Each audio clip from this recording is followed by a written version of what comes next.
అందరికీ నమస్కారం. Praise the Lord. మరొక పిచ్చి కట్టుబాటు, మరొక అబద్ధ బోధ చూద్దాం. అదేమిటంటే, ఒకరి కాళ్ళు ఒకరు కడుక్కోవాలి, అలా కడుక్కోకపోతే ఆజ్ఞను అతిక్రమించిన వారు అవుతారు, అలా ఆజ్ఞ అతిక్రమమే పాపము, పాపం పరిపక్వమే మరణాన్ని కంటుంది.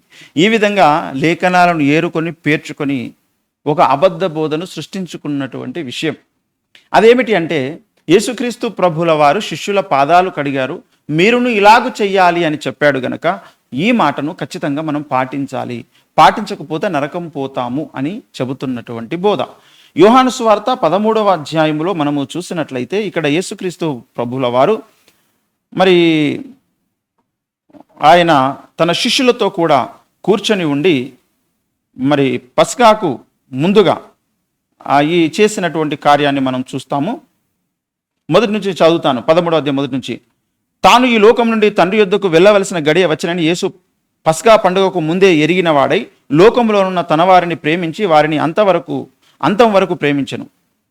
వారు భోజనము చేయుచుండగా ఆయనను అప్పగింపవలనని సీమోను కుమారుడగు ఇస్కరియోతు యూదా హృదయంలో అపవాది ఇంతకు ముందు ఆలోచన పుట్టించి ఉండెను గనుక తండ్రి తన చేతికి సమస్తం అప్పగించిననియు తాను దేవుని యొద్ద నుండి బయలుదేరి వచ్చిననియు దేవుని యొద్దకు వెళ్ళవలసి ఉన్నదని యేసు ఎరిగి భోజన పంక్తిలో నుండి లేచి తన పైవస్త్రం అవతల పెట్టివేసి ఒక తువాలు తీసుకొని నడుమునకు కట్టుకొని అంతటా పల్లెంలో నీళ్లు పోసి శిష్యుల పాదములు కడుగుటకును తాను కట్టుకొని ఉన్న తువాలుతో తుడుచుటకును మొదలుపెట్టెను. ఇట్లు చేయుచు ఆయన సీమోను పేతురు వద్దకు వచ్చినప్పుడు అతడు, ప్రభువా, నీవు నా పాదములు కడుగుదువా అని ఆయనతో అనెను. అందుకు యేసు, నేను చేయుచున్నది ఇప్పుడు నీకు తెలియదు కానీ ఇక మీదట తెలుసుకుందువని అతనితో చెప్పగా, పేతురు, నీవెన్నడూ నా పాదములు కడగరాదని ఆయనతో అనెను. అందుకు యేసు, నేను నిన్ను కడగని ఎడల నాతో నీకు పాలు లేదు అనెను. సీమోను పేతురు, ప్రభువా, నా పాదములు మాత్రమే గాక నా చేతులు నా తల కూడా కడుగుము అని ఆయనతో చెప్పెను. యేసు అతని చూసి, స్నానం చేసిన వాడు పాదములు తప్ప మరేమీ కడుకొనక్కర్లేదు, అతడు కేవలము పవిత్రుడయ్యెను. మీరును పవిత్రులు కాని మీలో అందరూ పవిత్రులు కారనను. తను అప్పగించు వారిని ఎరిగెను గనుక మీలో అందరూ పవిత్రులు కారని ఆయన చెప్పెను. వారి పాదములు కడిగి తన పైవస్త్రం వేసుకున్న తర్వాత ఆయన మరలా కూర్చుండి, నేను మీకు చేసిన పని మీకు తెలిసినదా? బోధకుడనియు ప్రభు అనియు మీరు నన్ను పిలుచుచున్నారు. నేను బోధకుడను ప్రభువును గనుక మీరిట్లు పిలుచుట న్యాయమే. కాబట్టి ప్రభువును బోధకుడనైన నేను మీ పాదములు కడిగినెడలా మీరును ఒకరి పాదములను ఒకరు కడగవలసినదే. నేను మీకు చేసిన ప్రకారం మీరును చేయవలనని మీకు మాదిరిగా ఇలాగు చేసి తిని. దాసుడు తన యజమానుడి కంటే గొప్పవాడు కాడు, పంపబడిన వాడు తన్ను పంపిన వాని కంటే గొప్పవాడు కాడని మీతో నిశ్చయముగా చెప్పుచున్నాను. ఈ సంగతులు మీరు ఎరుగుదురు గనుక వీటిని చేసిన ఎడల మీరు ధన్యులగుదురు. మిమ్మల్ని నందరిని గూర్చి నేను చెప్పలేదు, నేను ఏర్పరచుకొనిన వారిని ఎరుగుదును గాని నాతో కూడా భోజనం చేయవాడు నాకు విరోధముగా తమ మడమే ఎత్తెను అని లేఖనం నెరవేరుటక ఇలాగ జరుగును అని ఇక్కడ రాయబడినటువంటి లేఖనం అండి.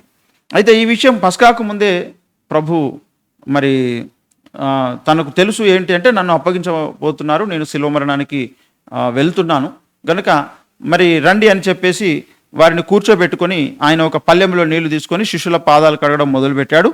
అప్పుడు మరి తను కట్టుకున్నటువంటి తువాలుతో తుడుచుటకు మొదలుపెట్టాడు. తన పైవస్త్రం తీసి పక్కన పెట్టి మరి ఆయన సీమోను పేతురు వద్దకు వచ్చి మరి ఆయన పాదాలు కడగబోతుంటే, నా పాదాలు కడుగుతావా నీవు ప్రభువా అని ఆయన అంటాడు. అందుకు యేసు, మరి ఇప్పుడు నేను చేసేది నీకు తెలియదు కానీ తర్వాత నీకు అర్థమవుతుంది అని చెబుతాడు.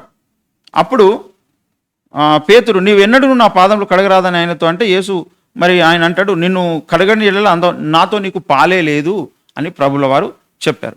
అప్పుడు నా పాదములు మాత్రమే కాక నా చేతులు నా తల కూడా కడుగుమని ఆయనతో చెబుతాడు. మరి ఇది సందర్భం.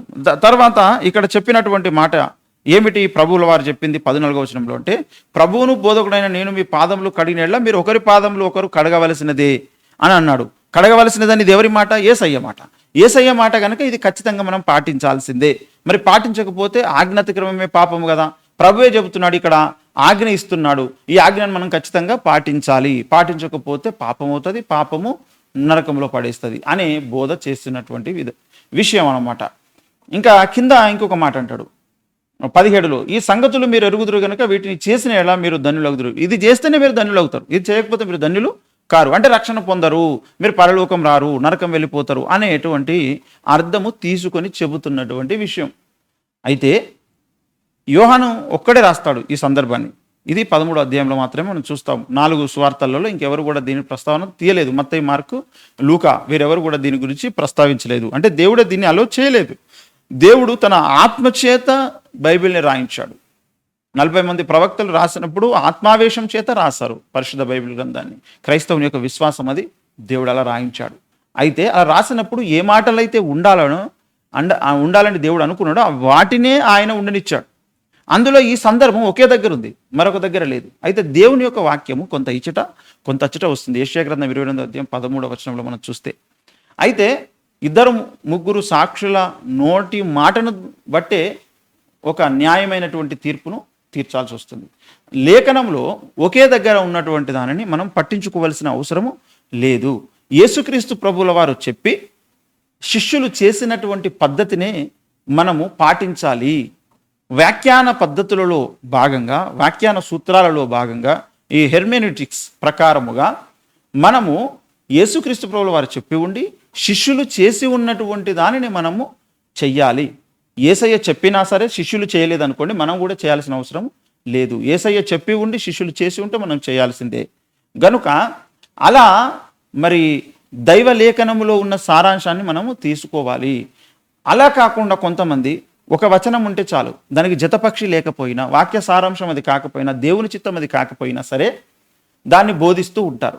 ఒకవేళ ఒకరి పాదాలు ఒకరు ఇలా కడిగితే గనక ఒకరి పాపాలు ఒకరు మరి తొలగించగలుగుతారా అలా పాదాలు కడిగినప్పుడు?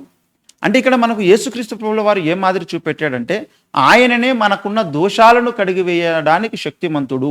ఆయన మాత్రమే కడిగివేయాలి. ఒక తండ్రిలాగా అంత ప్రేమ, అంత కరుణ, అంత దయ, అంత క్షమ, అంత జాలి, అంత యథార్థత కలిగినటువంటి వారై ఉండాలి అనేటువంటి విషయాన్ని ప్రభువుల వారు తెలియజేస్తున్నారు.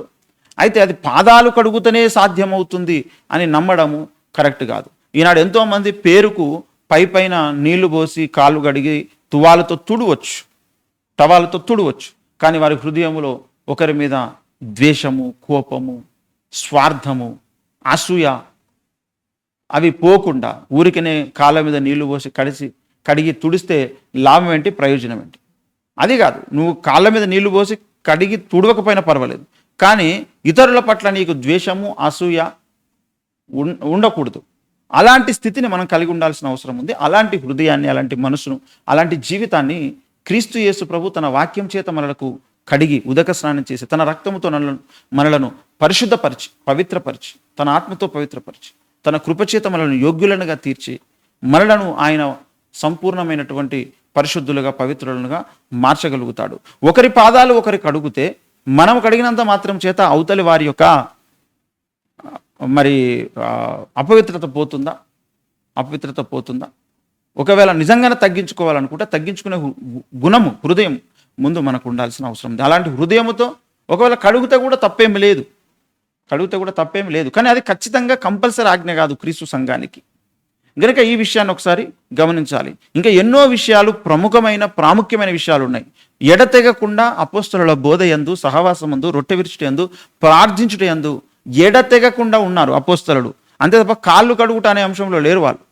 ఉంటే అది కూడా అక్కడ మెన్షన్ చేసేవాడే. అపోస్తలుల కార్యం 2:42లో అపోస్తలుల బోధ ఉండాలి, సహవాసం ఉండాలి, రొట్టె విరుచుట ఉండాలి, ప్రార్థన చేయటం అనేది ఉండాలి. ఇందులో ఎడతెగకుండా ఉండాలి, కాళ్ళు కడుగుటలో ఉండాలి అని అపోస్తలుడు చెప్పలేదు. ప్రభువు కూడా ఆ మాటను ఎక్కడ కూడా మిగతా లేఖనాలలో చెప్పలేదు. దీన్ని ఖచ్చితంగా జరిగించాలని మంకుపట్టు పడుతున్నటువంటి వారు సత్యములో లేరు, అసత్యములోనే ఉన్నారు. గనక ఈ యొక్క విశ్వాసంలో ఈ అభిప్రాయంలో ఎవరైనా ఉంటే ఖచ్చితంగా దిద్దుకోండి. ఈనాడు కొంతమంది ఆదివారం చర్చికి ఎందుకు వెళ్ళాలో తెలియదు. ఆదివారము ప్రభు యొక్క బల్లలో పాలు పొందుటకు వెళ్ళాలి. చర్చికి వెళ్తారు, ప్రభు బలలో పాలు పొందరు. అదేదో మళ్ళీ నెలకొకసారి పాలు పొందుతారు, మిగతా వారాల్లో పాలు పొందరు. ఇది ఒక చాలా విచిత్రమైన, విడ్డూరమైనటువంటి సంగతి. అపోస్తలుల కార్యం 20:7 చూస్తే ఆదివారం మేము రొట్టె విరుచుటకు కూడుకున్నాము అంటాడు అపోస్తలుడైన పౌలు భక్తుడు. కూడుకున్నారు ఎందుకు? రొట్టె విరుచుటకు. ఎప్పుడు?